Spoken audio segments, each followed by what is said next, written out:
Hello, everybody, and a happy Monday. I am Jason Mackey, and this is your new Penguins channel, the PG Penguins Show. No, we're not talking Pirates today. We are talking Penguins. We're trying to get this off the ground, and you've probably seen my byline on some Penguins stuff. Well, this is the next step in the evolution or change or whatever you want to call it of the beat. Going to explain a little bit on why we're here.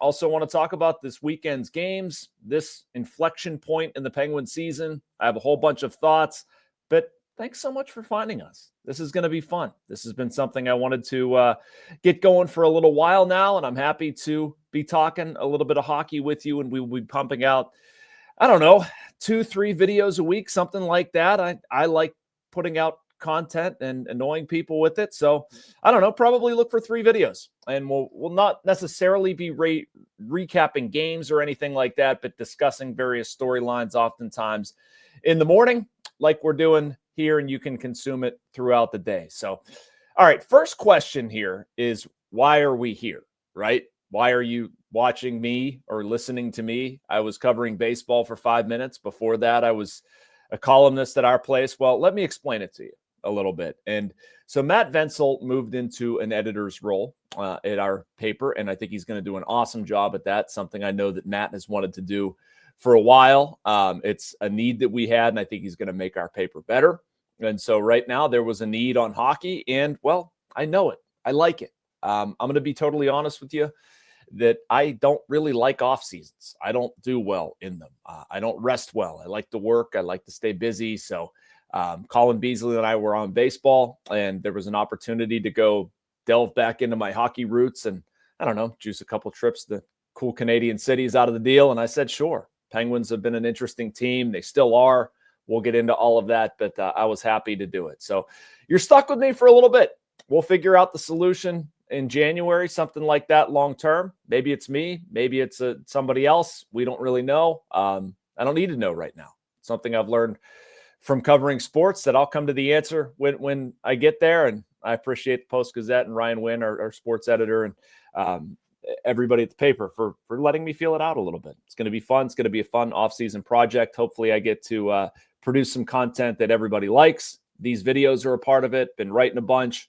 Love writing about hockey. Going to do something on Penguins prospects a little bit later today. But thanks for coming along for the ride with me, and hopefully we have plenty of good stuff for you. So picking up the Penguins, it was not great weekend. They had 1 of 4 points that they obtained, just a terrible loss to the Minnesota Wild, and then a little bit better against the Seattle Kraken on Saturday, but still just not going to get it done. Dan Muse had some interesting comments.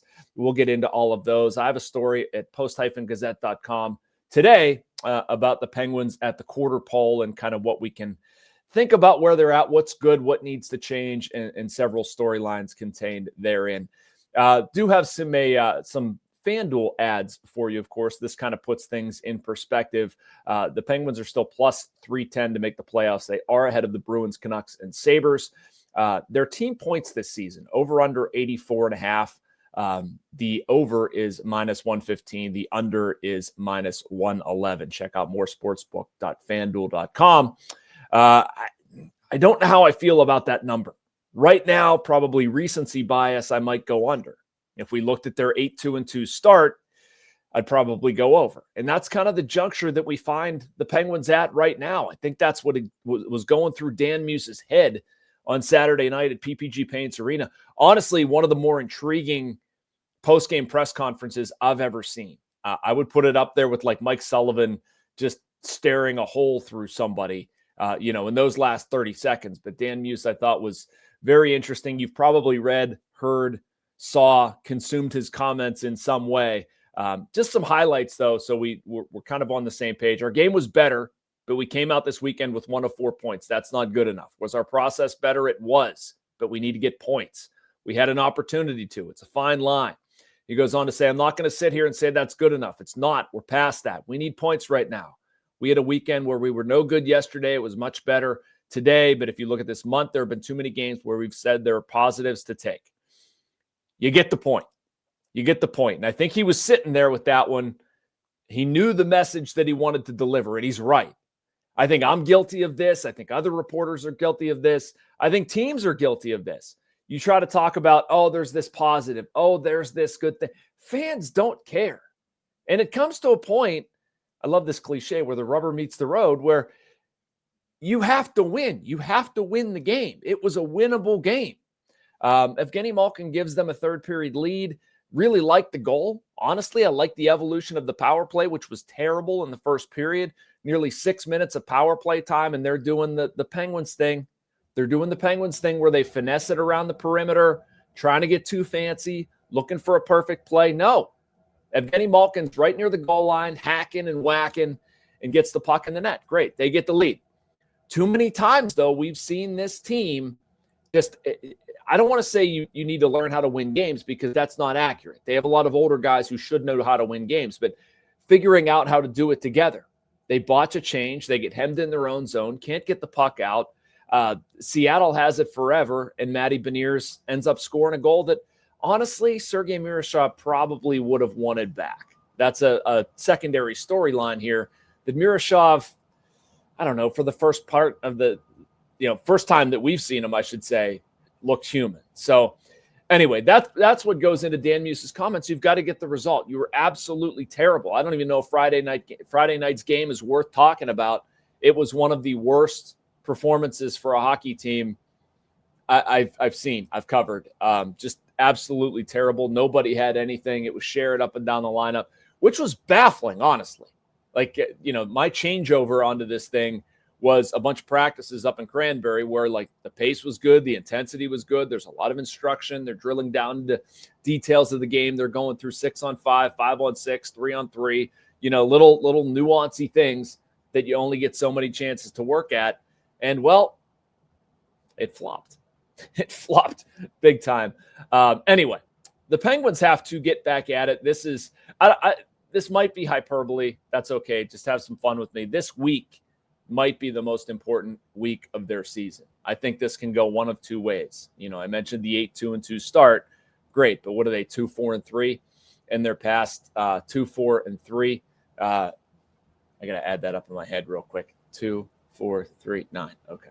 I almost said 2-4-3 in their last 10. But in any case, like, they need to get back at it. You've got a beatable Sabres team here on Wednesday.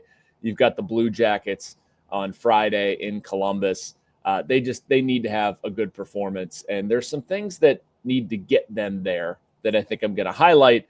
And that is sort of the genesis of the quarter poll piece that I wrote that you can read, post-gazette.com again. But so one of the things I wanted to do is try to provide an assessment of where the Penguins are at the quarter poll. Not just numbers, but just sort of overall and what they need to do to get back to where they were. And so I'm looking at scoring chances, about the same. I'm looking at high danger chances, about the same. Looking at how the Penguins are possessing the puck, about the same. And what I used was this year compared to the past 3 years. They didn't make the playoffs. Things are not great, etc. The biggest difference is goaltending. It's goaltending.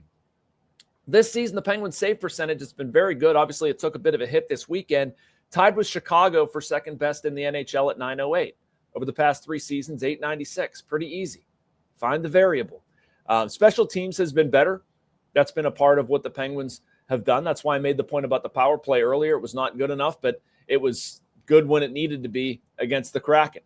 32.9%. Believe 85.3 for the penalty kill. That's fourth best. I mean, the Penguins are a good special teams team, and that's something they can bank on. And it's been pretty consistent. Honestly, they've only had 6 games where they've allowed a power play goal. That's impressive. They're 6-3-2 when scoring a power play goal. So, I mean, they're deriving a lot from special teams, which is good. They're performing well. One of the things that we saw early on that has not maintained, secondary scoring. And that's, maybe this week, if you can get Justin Brazeau back, Ben Kindle gets an assist on Saturday. He has not been his typical self. That has taken a major hit. You can watch the Penguins and see how much they miss Ricard Raquel. They need to get some guys back. They need to get more balance up and down their lineup. I mean, Evgeni Malkin's been very good, but Anthony Mantha has been quiet. That line with Kevin Hayes had one solid game. That's kind of about it. I like Connor Dewar as a player. I'm not sure I like Connor Dewar as a top line left wing. I'd like to see that change, but I don't know where you go. If you put Ben Kindle in that spot, okay, but then your third line is kind of a mess. He's been playing between Sam Poulin and Tommy Novak, and that line was something. It was a little bit good, and it was a little bit dangerous. So not quite sure where that goes. But that's something that needs to continue, and the goaltending needs to get better. To kind of loop back to my original point, I got off track with that a little bit. But, the goaltending, if it's good to great, I think this team has a chance. Like, you're not going to get all of those holes plugged. You're not going to always be a good special teams team. You're not going to always get depth scoring. You're not going to always get great goaltending. You're not going to always get responsible defense beginning to end in a game. But if you get enough of those, this can be a decent team. This can be a team that gets into the play. I truly believe that. I think there's enough talent here. No injuries have crept up on the Penguins. I talked about that a little bit earlier. Curious to see this week, by the way. I've been up there. I usually get there about an hour early for practice, and some of the people skating beforehand. Like, we've seen plenty of Jarry. We've seen plenty of Brazeau. We've seen plenty of Jack St. Ivany. We've seen plenty of a lot of guys. And, Philip Hollander is out with blood clot in his leg. He's not somebody I'm expecting back. Ville Koivunen's probably a little bit further out, I would imagine. But Rutger McGroarty's been in the American Hockey League, has had a very good couple of games, by the way. He's played in 2 of 3 games and scored in both. So I would imagine they're going to slow play that, but I'd imagine he gets back up here before too long. That secondary scoring punch is going to really be necessary for the Penguins some way, shape, or form, and it just hasn't been good enough lately. By the way, I was looking for that analysis piece at their December, and I knew it was going to be a tough December. I didn't know it was going to be that bad. They have 13 games in 31 days. It might actually be 14 now that I'm thinking about it. It's 13 or 14. My notes say 13, but I'm pretty sure that's wrong. Anyway, you go on the road, they got 7 of them there, 7 against current playoff teams, and 9 against teams in the postseason last year. So this is a very critical juncture for the Penguins in their season. Some things that need to get better. I mentioned the goaltending, the depth scoring, playing with a lead. That has been a concern. And just this team no longer having the look of a team that is developing. And I understand, like, if you're in the management seat, if you're Kyle Dubas, you're going to cut the Penguins some slack and say that, well, they're kind of ahead of schedule. The 8-2-2 start wasn't realistic. This is coming back down to earth, etc. But again, if I'm Dan Muse, if I'm Sidney Crosby, if I'm Evgeni Malkin, Kris Letang, Erik Karlsson, etc., I'm not accepting that. You go 8-2-2 to start. They've been in games. It was very much winnable on Saturday against the Kraken. Like, you have little things you can do to play winning hockey. And frankly, there is enough talent on this team we've seen when the Penguins are healthy to do that. And if I'm in that dressing room, I want to make Kyle Dubas's job as difficult as possible, right? Like, I want to make him keep things together at the deadline. They might have went into this season thinking, okay, it's going to be way apart by February, March, and then you look to trade Brian Russ, Rickard Rakell, something like that. I'm going to play to keep those guys here. I'm going to play to show that we're ahead of schedule. I'm going to play to show that there's so much more that we can do. And so that has not gone well in November. It's not been a kind month to the Penguins. I outlined some of the reasons why, and we will see if they will improve here starting Thanksgiving Eve against the Buffalo Sabres at PPG Paints Arena. I'm excited for that. I'm also excited to be back on the beat, at least momentarily, with you guys to get this channel off the ground, to pump out more Penguins content. It's been, once again, a creative, creative change. There's something about making yourself uncomfortable or being comfortable being uncomfortable. I like that. I find that it spurs creativity in me, and get to do something different and take a little bit of a break. So anyway, it's been a lot of fun. It's been a lot of fun to track this stuff, to learn more. I was at my dining room table nerding out on Penguins prospects last night to sort of get myself more familiar. You follow things from a distance, but when your nose is in it, it's just kind of a different feel. So excited to talk about this.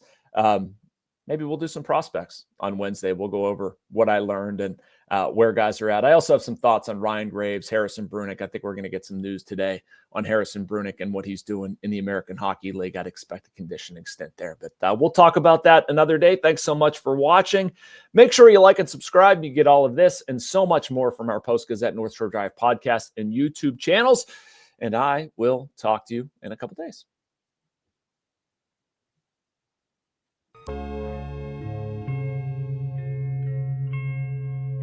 Thank you for checking out this content from Post-Gazette Sports. If you watch this video on YouTube, please like the video and subscribe to our channel. For all of the sports coverage the Post-Gazette has to offer, visit post-gazette.com.